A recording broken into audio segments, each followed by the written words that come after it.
known as $2 Tuesdays at WagerTalk.com and SportsMemo.com, where you can get the hottest handicappers best bet or daily package for only $2.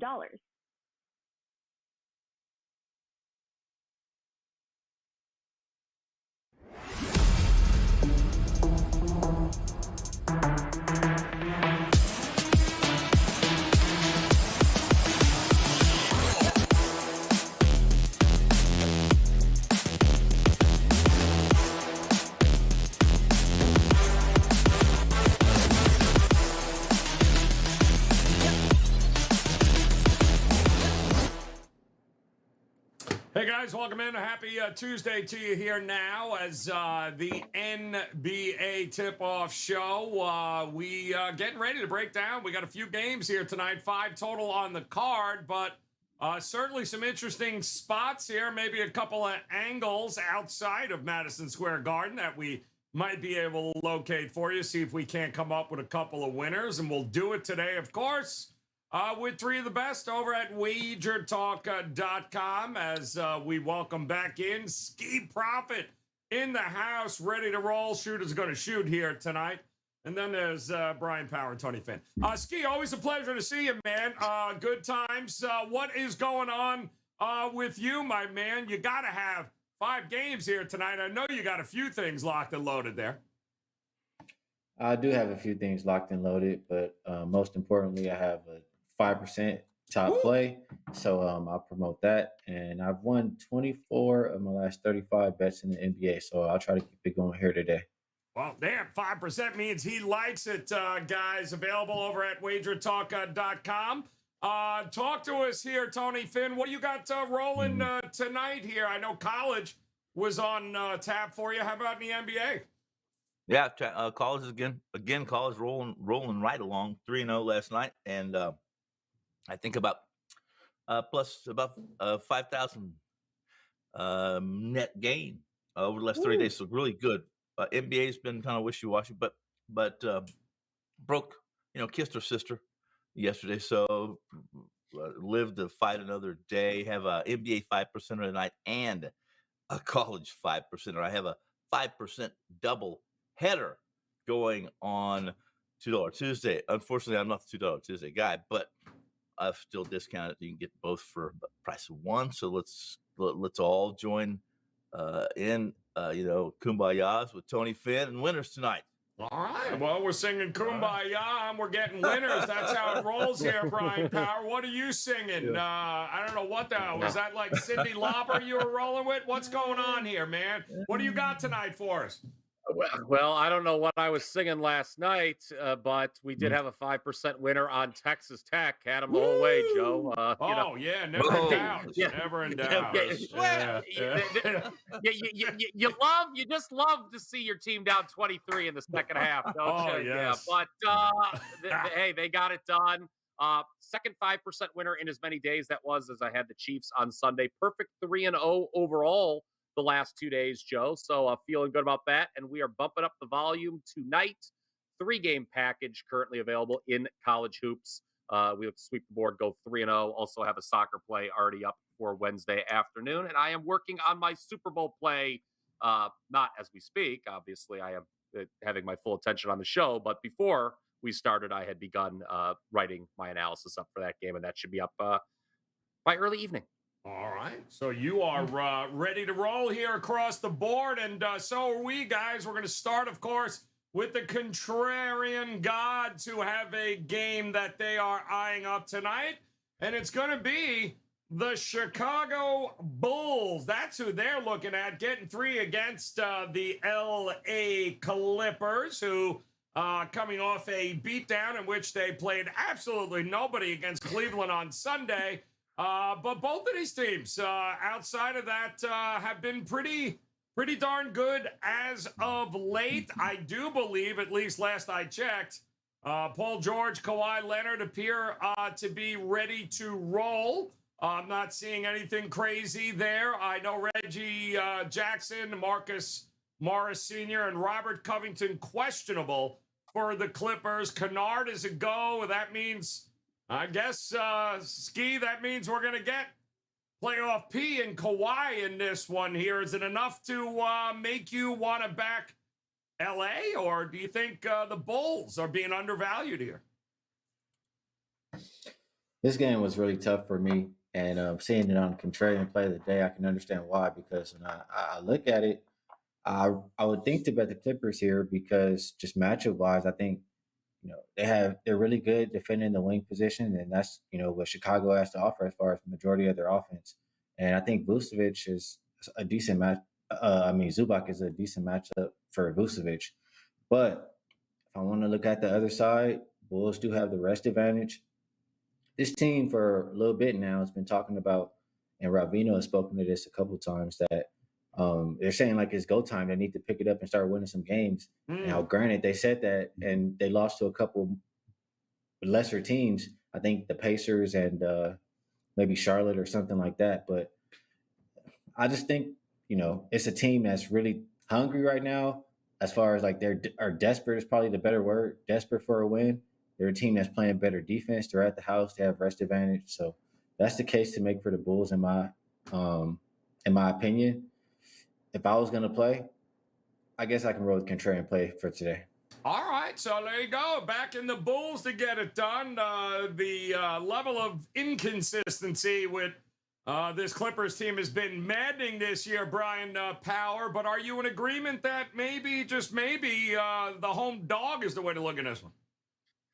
Well, first off, my heart goes out to anyone who buys an NBA ticket here in Cleveland. For those keeping score at home, the Warriors rested basically their entire starting five when they visited over a little over a week ago, and then the Clippers come their only visit of the year. They rest both George and Leonard, so that would be a bummer if you went to either of those games. But yeah, the Clippers. I mean, it wasn't a bummer, I guess, the result if you're a Cavs fan, because the Clippers, they see their 5-game win streak go up in smoke, 122-99 in Cleveland on Sunday, as you mentioned. Joe also snaps a 4-game ATS win streak for the Clippers. With George and Leonard on the floor, it needs to be pointed out the Clippers' offensive rating jumps to 122.4. That is a monster increase over the overall season number of 110.6, which is only 21st in the league. Clippers have really struggled when they face teams 500 or better, 8-21 straight up. But Chicago, they're just a 23-26 team. However, Skee kind of alluded to this. They are starting to turn around. They've won 5 of 6 at home, 13-6-1 against the number, their last 20 overall. So what do we do here? When in doubt, you defer to the contrarian gods, don't we, Joe? Yes. Bulls are 18-10 as a dog against the spread. Yes, probably due for some shooting regression, Chicago, after they hit almost 60% from the floor in Saturday's win against Orlando.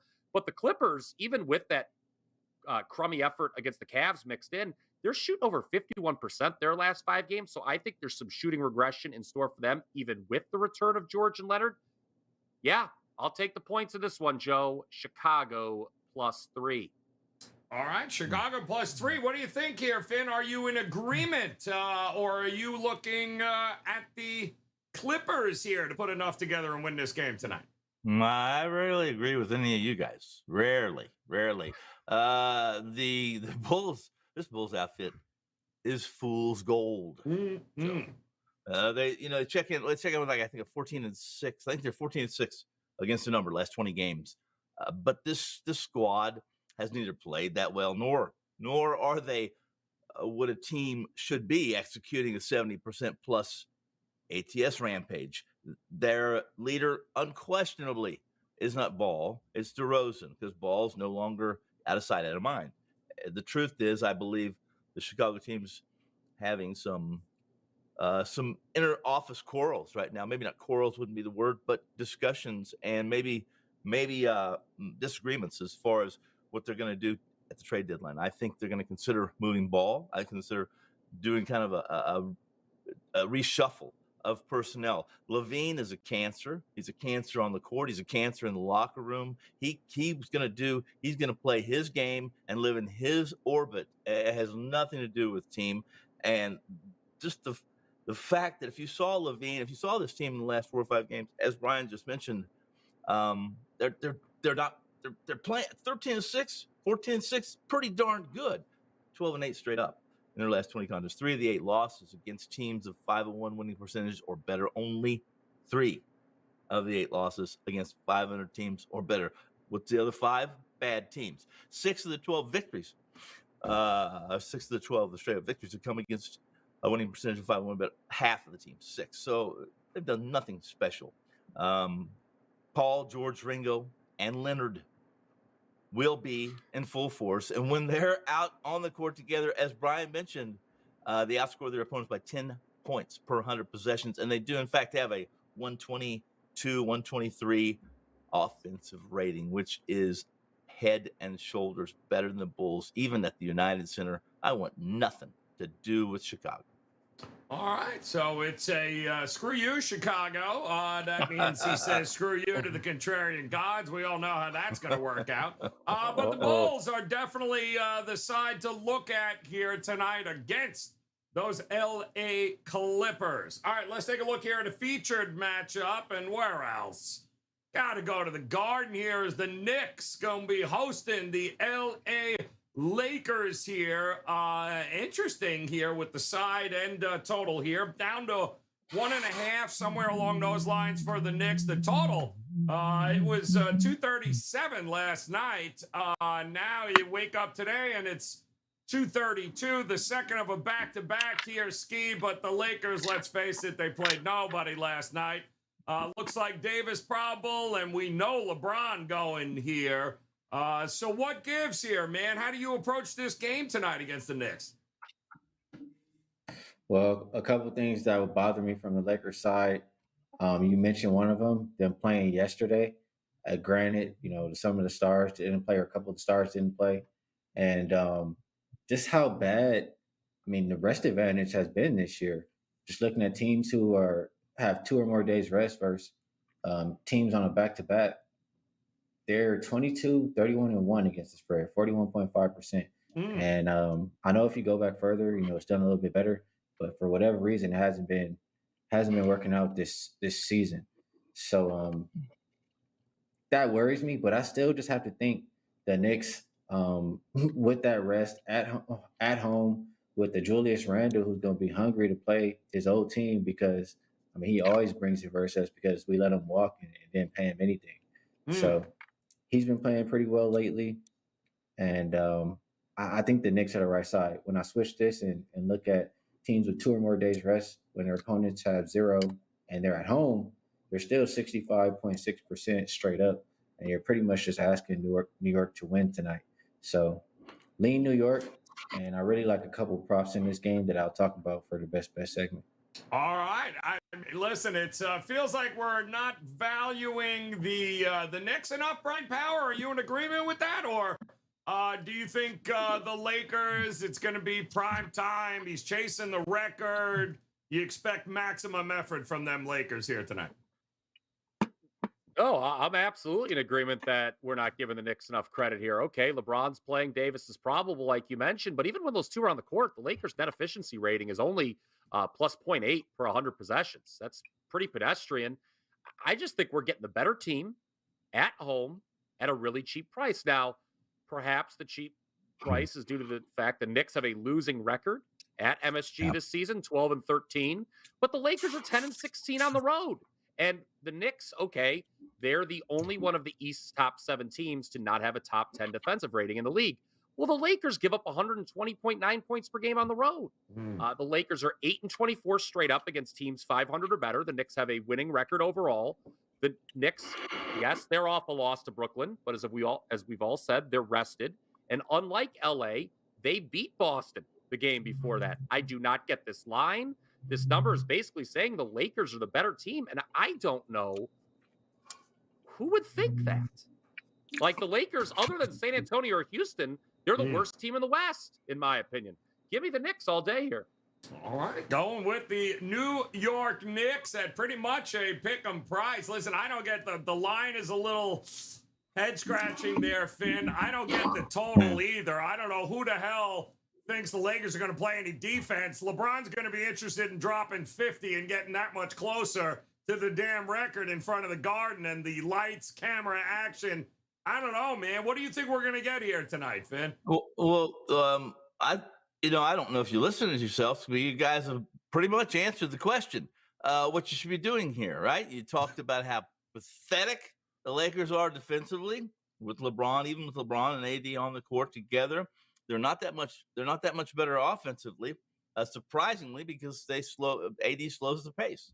He slows the pace, and when he's off the floor, LeBron's he's in his backyard and he's playing a little ball with his son. Here's the deal: the Knicks about mid-December, made a change in their rotations.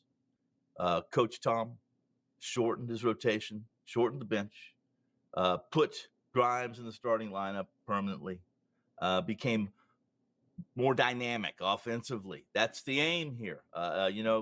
Coach Tom's old school. He doesn't want to play that shoot threes and at the rim kind of a scheme, which is what the NBA is, and with a few exceptions and aberrations, being Phoenix. But we'll see who they are. They too are fighting internally and playing injured. Here's the deal: the mention of the rest that Skee said, or the lack thereof, is accurate. So let's not look at the side. Let's look at the total. The Knicks, without their best defensive player, at least in the paint, on the injured list, Mitchell, Robinson, Sims on the court, the Knicks are giving up almost 8 points more per 100 possessions. You just talked about the Lakers' 120 and change defensive rating as a team because they don't have anybody to protect the rim. No one, even when AD's out there, he's a stretch five and he's playing outside the paint. So 6-2, the Lakers are 6-2 to the over, and not by a little margin, by plus 14.5 points above the closing total numbers on second leg of a back-to-back MSG, where the Knicks are at home, play much faster and much more to a total above north, high and wide of the closing number. Why not just go over? I know the number's a little high tonight, but 134, something like that. 136 maybe even. It's a little bit high, but not for the Lakers, and certainly not for Grimes. And this Knicks team is playing better offensively because of Tom's rebirth, or he's born again as a born again NBA offensive man. Now, no longer is it even. Give me the Lakers, give me the Knicks over the total tonight. I like it. Over.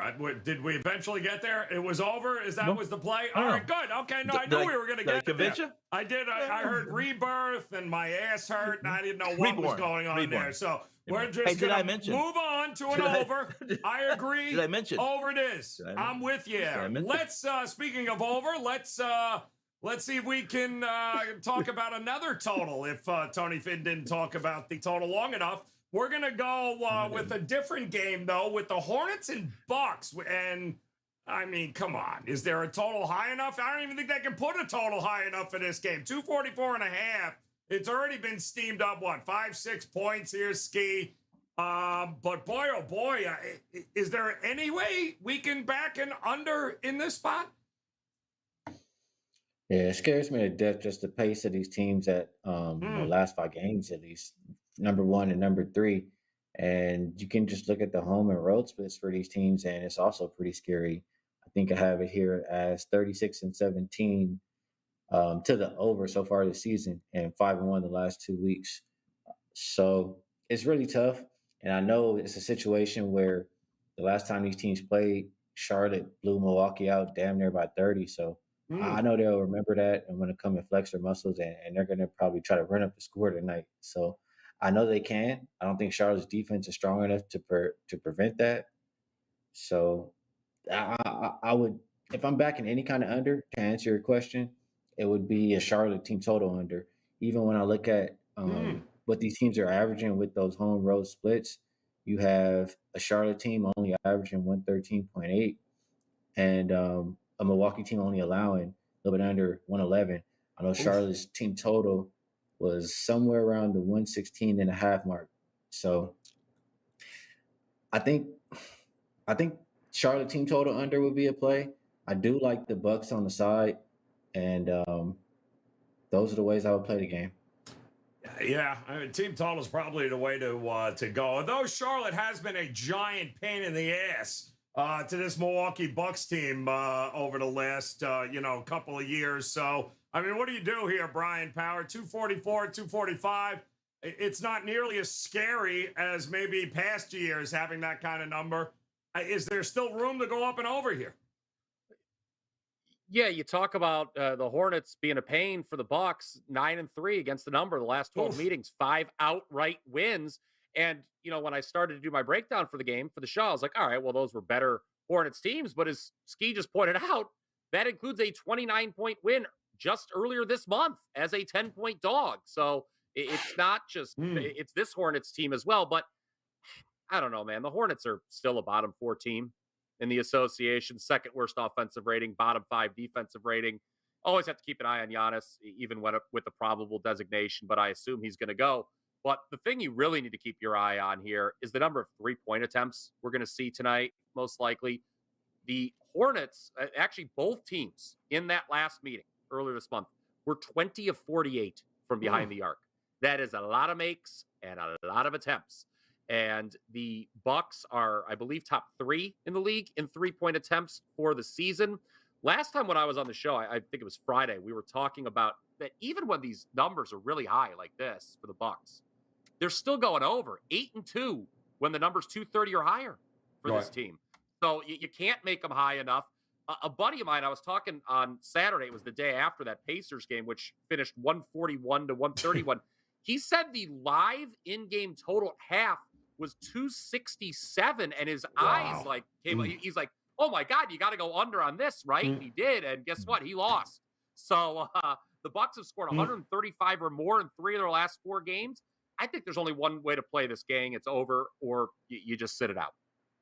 So how many points, Finn, do the Bucks need to contribute here in order to guarantee this thing going over? Because do we trust the Hornets to get enough points here to contribute to this thing landing in the 250s, or is it under for you?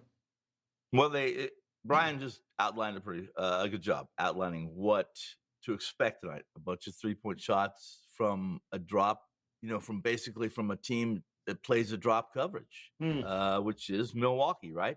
And if Charlotte can hit 20 of their 53 pointers they throw up tonight, then we should go over. It's crazy. I think. Right? There's always the, Giannis is on the injury list. This is a team, Milwaukee, that I always have had a problem trusting because of the way they're managed during the course of the year. This team has suffered too many injuries during the season and before postseason arrives that you don't trust that Giannis is going to be playing or any of the other first cast of the first 5 on certain nights because as long as they're going to be part of that playoff bracket, then the disciple of Coach Pop here will rest and do so. Rest players, even though the league tells them not to. Right? We all know what Coach Pop has done. So that's it. If I'm going to be in this room, Joe, Bryan, Skee, I'm going to be over. But damn, 244 points. I'm not there. I mean, what are we going to say? We're going to give consideration to I don't know. They're going to drop 130 one way or the other, so they're going to be fine. It'll go up and over. Where the hell did Finn go? What happened to him? Oh, there you go. All right. I'm thinking I'm taking the under now. Now that I've seen him just drop underneath, I think I'm going under there. My goodness. That was incredible. He says over, and his whole camera drops him under. Absolutely crazy there. So let us get to some best bets here. And we've got, again, only 5 games on the board here tonight, guys. Couple of different ways to approach it here. Skee, you mentioned some props here that you might like. Give it to us, 60 seconds. What's your best bets tonight? Yeah, my best bet is going to go in that Lakers and Knicks game. And I'll go with the 2 props that I have. The best bet really is Julius Randle, just because, I'm a Laker fan and I know how we let him go and didn't pay him. And I've seen him perform when he comes back to LA. He's gone over his points, rebounds, assist number of 42.5, 6 of his last 8 games. And he's also hit it 3 of the last 4 meetings versus the Lakers, averaging closer to 47. So I know the Lakers are 25th as far as points allowed to the forward position. I think Julius Randle will be a big part of the Knicks' success tonight. And on the flip side, if I like somebody for the Lakers, I have to roll with Anthony Davis over his 9.5 rebounds. He's cleared it his 2 games in his return, and really, it's just simple. This number is too low. He averages over 12, and you're giving us 9.5. I'm going to take it every single time. So expect double-digit rebounds from Anthony Davis, and we'll go Julius Randle over his 42.5 PRA. All right. Can't argue with that. My goodness, they're going to come out hot. It's a big atmosphere there tonight with the Lakers in town, so should be a whole lot of fun. Bryan Power, how about it? Which one of these games had you break it up for a best bet here tonight? Yeah, I'm going back to that Lakers-Knicks game as well. I said it before, and I'll say it again. You're getting the better team at home, laying a very short number, and they have the rest advantage. I don't get this number. The Lakers just aren't very good when they step up in competition. Yes, LeBron is motivated to break the scoring record, but that's not enough to get his team the W. The defense is too bad. The Knicks are the superior team, and I would lay just less than a bucket. Just don't understand this line whatsoever. And just as a quick reminder, as I have some time left, apparently, 3-pack college hoops goes tonight. We look to sweep the board, make it 6-0 over the last 3 days. That's all I got, Joe. Short and sweet.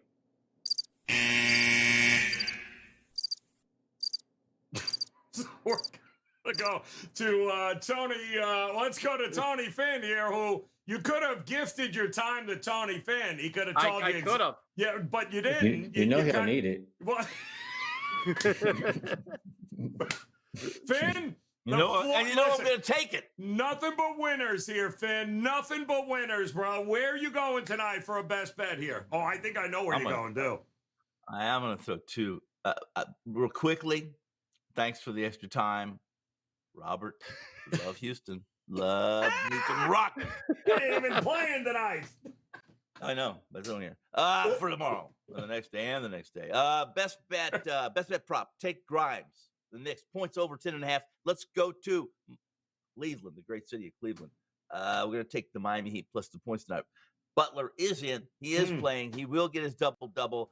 And the Cavaliers will disappoint the fans off Lake Erie once again.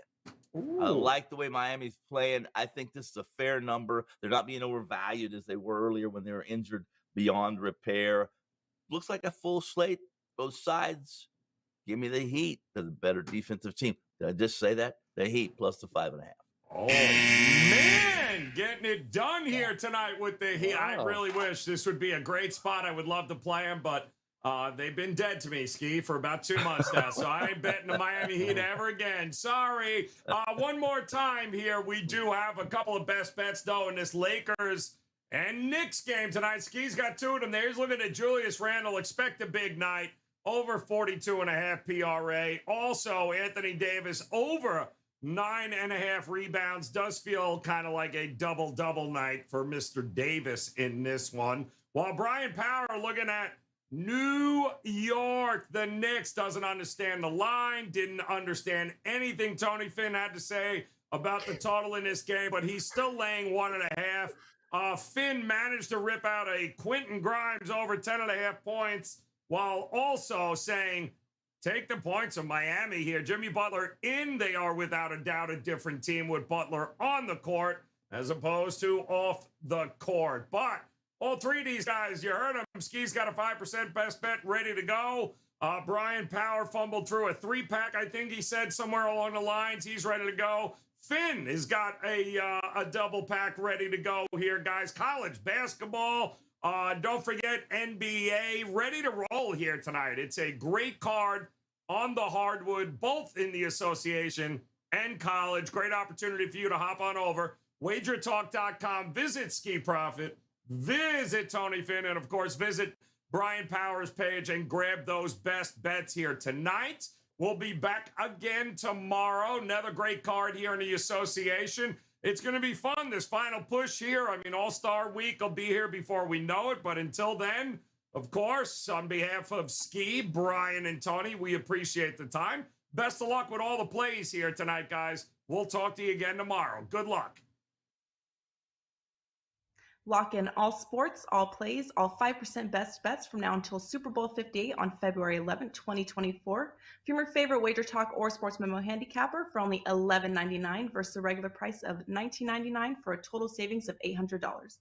This limited time super discount basically is 52 weeks at $23 per week, less than the price of one 4% play, coming out to only $3.29 per day. With the cost of a 30-day all-access priced at $2.99, it is almost like getting 8 30-day all-access passes at no additional cost. As an added bonus, your all-access starts immediately, so the sooner you buy before Super Bowl, the more additional days you get for free.